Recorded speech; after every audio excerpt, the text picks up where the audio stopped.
Mantan penyidik senior Komisi Pemberantasan Korupsi, Novel Baswedan turut menanggapi kasus dugaan korupsi yang menyeret dua anggota TNI, yaitu Letkol ADM Afri Budi Cahyanto dan Marsda Henry Alfiandi. Novel mengkritik Ketua KPK Firly Bahuri yang tidak di kantor saat KPK memproses hasil operasi tangkap tangan pejabat Badan Nasional Pencarian dan Pertolongan atau Basarnas.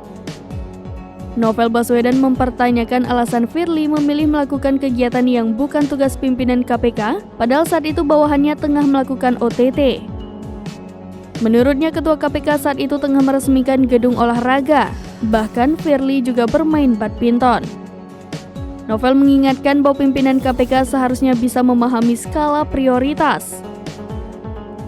Diketahui KPK menggelar OTT pada Selasa 25 Juli 2023 dan menciduk pejabat Basarnas dari kalangan militer pada Selasa 25 Juli 2023.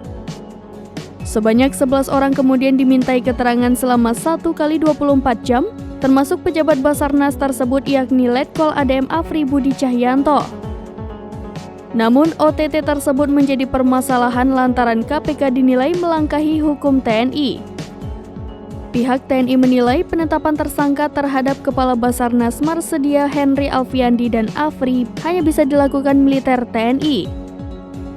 KPK saat ini telah meminta maaf atas kesalahan tersebut.